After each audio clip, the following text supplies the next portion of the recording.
Thank you, Hayley. I hope people can hear me okay. The audio's all right. I don't have many slides, just a couple actually to show, which I thought were particularly might be useful for those from a water industry background. But if you're not in the water industry, they may also be useful. I've seen some of the questions which have been asking about whether this is, purely for sewers, purely for water, for the water industry, or wider, and a question about whether the risks and response planning um, community might be able to make use of this. Certainly is the answer. The reason it was focused somewhat on the water industry and sewer flooding was because part of this research came from the work that was done for Uckwea that Hayley's been referring to, and that published in 2017. But because we've now got more and better data to look at, we can revise the information that was produced in that 2017 study. So, but the outputs from this project are related to and useful for anyone who has an interest in high intensity, short period rainfall change in the future. So that might be infrastructure owners, urban planners, or anyone involved in asset management where there's a surface water flooding aspect of relevance.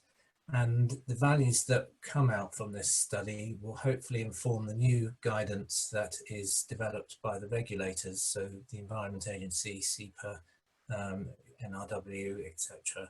And therefore, the implications from what's coming out of this are wider than just for the water industry. Next slide, please, Hayley.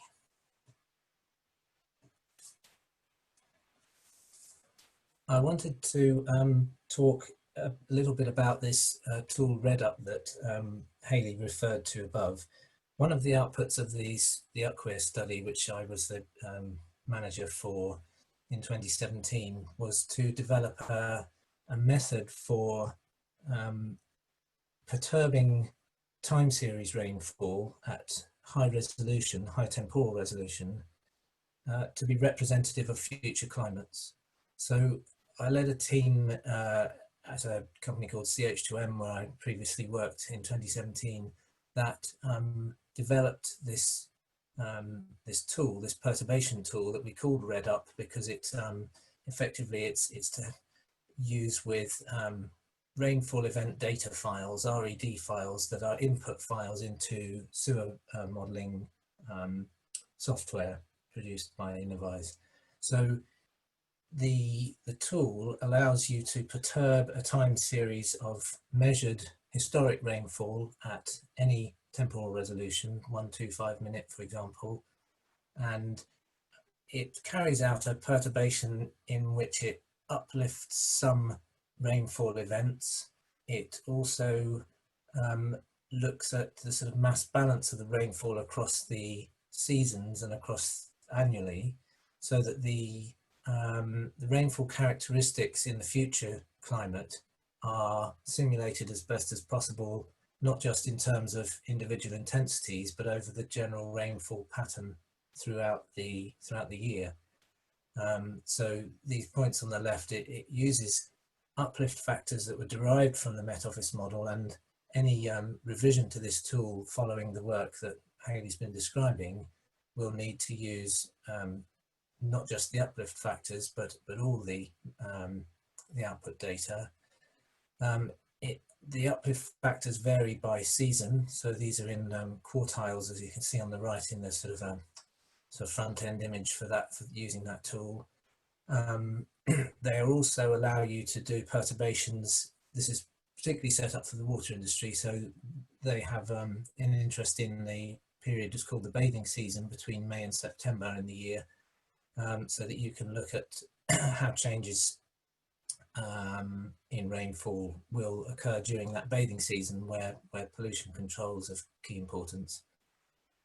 And it's, as I say, it's trying to fit the future dry day estimates and future bathing season and non-bathing season rainfall total estimates as well. So it's doing a number of things, and we would hope that this tool may be able to be revised based on the outputs from the Future Drainage project.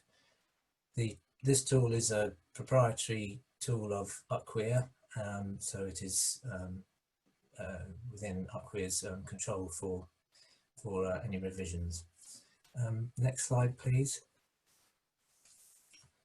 So the last point I wanted to just make, if it's useful, hopefully, is that what we're doing in the Future Drainage project will result in revised uplifts, which can be used for discrete event. So the design storm, if you're familiar with the FEH and FSR methodology, the design storm, which can be uplifted by a percentage to be representative of future climates in different regions and in different future epochs, time slices. The uplifts and other characteristics of future rainfall from UKCP local will also affect factors used in the REDUP tool to perturb rainfall time series. And just to mention that the uplifts are likely to vary regionally, as Hayley's pointed out already, really. There have been some questions about the 6 cities. One thing I'll just say about that is that the cities that Hayley referred to are locations where sewer modelling experiments are being undertaken to look at specific impacts from that, but the uplifts will be applicable for every location across the UK, just if that helps to clarify. I think I'll stop there because we want to leave some time for questions, and I'm very happy to help address any.